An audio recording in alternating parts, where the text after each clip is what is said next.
Impersonating Elvis has become a cottage industry in the wake of his death. The Presley estate calls such performers tribute artists, and it used to spurn them. It never let them go near Graceland. This year, however, there is a contest to select the first tribute artist. They're actually giving official blessing to this.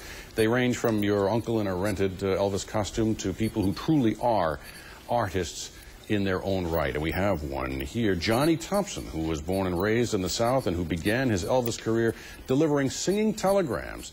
Now he's one of the best known and most highly considered Elvis impersonators, or I should say perhaps tribute artists. And to get a sense of why that is, Johnny, before we start talking, let's see a little bit from one of your performances here and get a sense of the power that you bring to these.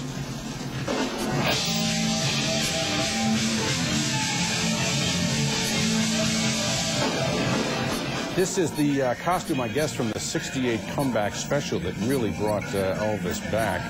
And work with us now as we look at these pictures, which I know you can't see, and just give us a sense here of sort of an Elvis lightning round. Real short questions, short answers. Johnny, what would you say in your performances, what is the most crowd-pleasing of all the Elvis songs?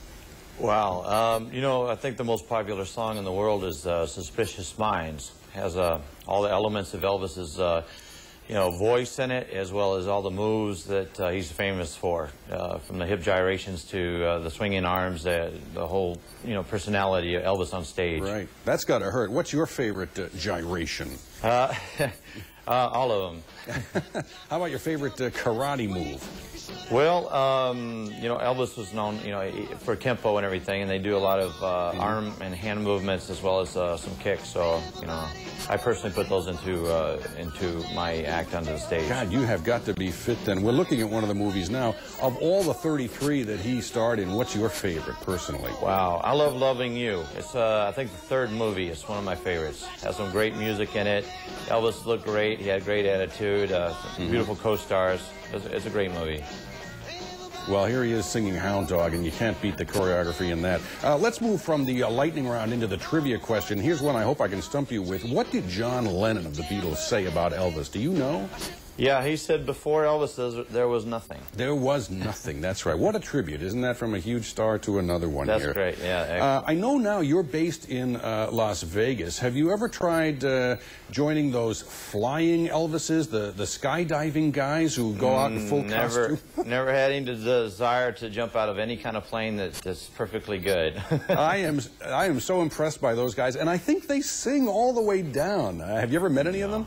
I actually have met one of them. I was on the Weakest Link with one of those guys. I competed against him, actually. Well, I can't imagine with your kind of talents that you'd be presiding over any weddings out in Vegas. I know they have Elvis wedding packages. Yeah, on occasion, I've been known to do those on occasion. No kidding. Yeah. Well, let's talk about some of the bigger social implications of what you do and what you're helping people remember. You know, Elvis as a child sat on the steps of black churches in Tupelo, Mississippi. He was trying to learn how to sing like a black man. In your audiences, do you see any African Americans nowadays? Oh yeah, absolutely. You know, no, Elvis was a huge fan of black music, and it influenced his music, I think, from the very beginning. And he ironically may have helped to popularize it, although at the time people thought he was kind of stealing it as a Absolutely. You know, when his voice was first heard, they thought he was a black man.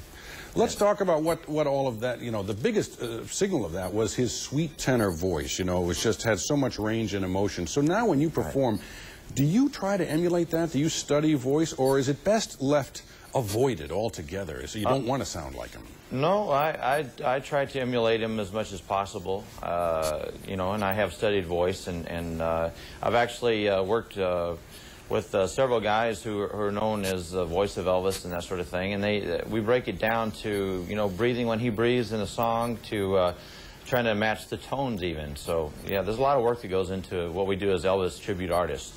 Well, we know this is the first time that the estate has permitted a competition, and we hope that you're among those in the front ranks as they select the very first official tribute artist. Johnny Thompson, thank you for joining us. We want to leave you with one number here. There were 170 Elvis impersonators at the time of his death. There are said to be 85,000 now, Johnny. The New Scientist magazine has extrapolated those numbers and said that by the year 2019, there are going to be 1 in 3 people walking the planet as Elvis impersonators. So good luck dealing with all the new competition. Well, thank you very much. Thank you. Thank you.